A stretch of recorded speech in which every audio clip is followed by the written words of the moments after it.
Imagine a database receives a very ordinary request, get user 99. From the outside, that request looks binary. Either the key exists or it does not. But inside a storage engine, proving that something does not exist can be surprisingly expensive.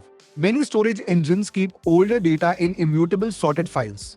These files are often called SS tables. You can think of each SS table as a sorted run of key value entries. Once written, it is not edited in place. New writes go somewhere else, and over time, the engine has several candidate files it may need to consider. Now, suppose user 99 is missing. The database cannot simply look at the first file, fail, and stop. If the key could have landed in any one of several files, the engine may have to ask each candidate file, one by one, whether it might contain that key. That is the expensive part. The answer is still just not found, but reaching that answer can require ruling out many places. The question we want to answer is, can the system cheaply skip the files that are impossible? The trick is to attach a small piece of metadata to each file. Not a full index, not a copy of the keys, more like a tiny in-memory checklist that summarizes the keys that might be inside this file. That checklist is the Bloom filter metadata.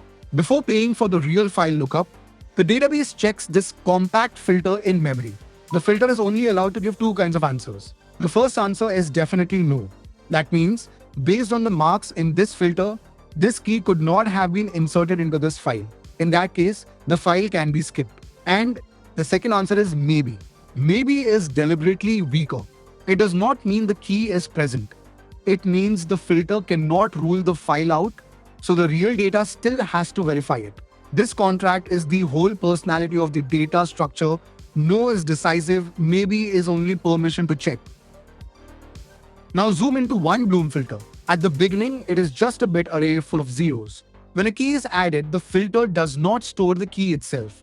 It does not keep user 42 in a slot. It does not store a pointer to a row. Instead, the key is passed through several hash probes. Each probe turns the key into a position in the bit array. If there are 3 probes, the key chooses 3 positions. The filter then flips those positions to 1. After that, the original key is gone from the filter. What remains is only a pattern of marks. As more keys are inserted, their marks share the same field. Some marks overlap, some marks are unique. The array slowly becomes a shared evidence field. This is the first mental shift. A hash table stores identity. A Bloom filter stores traces. Now that we have seen keys leaving traces, it is worth slowing down on the word probe. A Bloom filter is not usually storing the hash values themselves.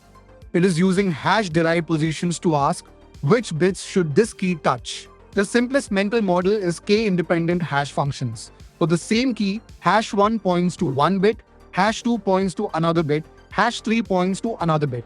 The same key will always produce the same positions as long as the hashes and the array size stay the same.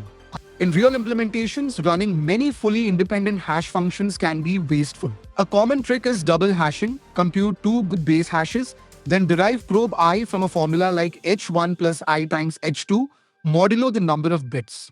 That gives the filter several well-spread, repeatable positions without pretending it remembers the key. The exact hash family can vary by system, but the requirement is the same: fast, deterministic, and spread out enough that the bit field stays useful.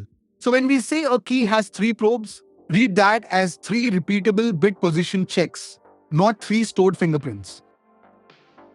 To check a key, the Bloom filter repeats the same hash probes it would have used during insertion. Suppose we are checking user 99 and its probes point to these 3 positions. If user 99 had ever been inserted into this filter, all 3 of those positions would have been turned on at insertion time. So if even one required bit is still 0, the conclusion is not a guess. It is a proof for this filter. That 0 says this key did not leave the trace it would have had to leave. Therefore, this file cannot contain the key. Back in the read path, that is exactly what the storage engine wanted. It can skip this file without opening the real data. But the opposite case is different. If all required bits are 1, the filter cannot safely say yes. The reason is that the filter no longer knows who created each mark. Maybe this key created them, or maybe earlier keys created the same pattern by accident. One key may have turned on the first bit, A different key may have turned on the second. A third key may have turned on the third. Together, their traces can imitate the pattern that a new key would need. That is a false positive. It is not a malfunction. It is the price of storing shared traces instead of identities.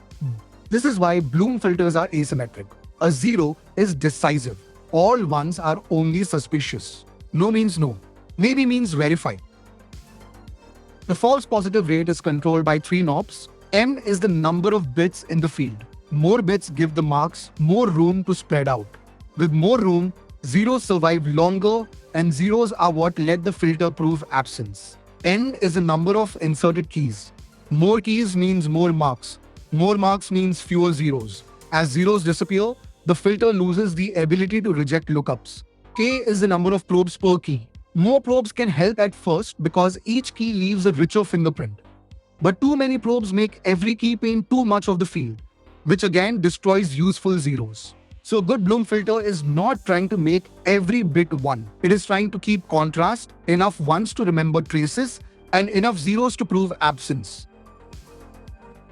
Now return to the original missing key lookup. Without Bloom filters, the database may have to bother several candidate files. Each file gets asked, each file may require real lookup work, and only after enough failures can the system return not found. With per-file Bloom filters, the request gets a cheap in-memory test before the expensive file lookup. If a file's filter has a required 0, that file is ruled out immediately. A file whose filter says maybe is still checked against the real data. The Bloom filter has not replaced the storage engine. It has reduced the number of places the storage engine has to seriously inspect. That is why Bloom filters show up around SSTable-style files in systems such as RocksDB and Cassandra. They are very good at avoiding reads that never had a chance. So far, every Bloom filter in this video has quietly assumed one thing. We had a reasonable guess for how many keys it needed to hold. That assumption matters. A fixed Bloom filter does not fail by rejecting inserts. You can keep setting bits. The failure is more subtle. The bit array gets too full of ones. When too many bits are 1, almost every lookup starts to look plausible. The filter still works mechanically, but it stops being useful. It says maybe too often. A scalable Bloom filter handles this by adding another Bloom filter instead of pretending the first one can absorb keys forever. The old layer stays in place for the keys it already summarized. New inserts go into a fresh layer with fresh zeros. Later, if that layer gets crowded too, another layer can be added. A lookup checks the layers. If every relevant layer can rule the key out, the answer is still definitely no. If any layer says maybe, the system verifies against the real data. The important point is that the scalable version keeps the same contract. It just grows by adding new evidence fields before the old ones lose contrast. The variants are useful, but they do not change the center of the idea. A Bloom filter is not a compressed database table. It is not a hash table with less memory. It is not trying to remember each key as an identity. That is why the limits look so strict.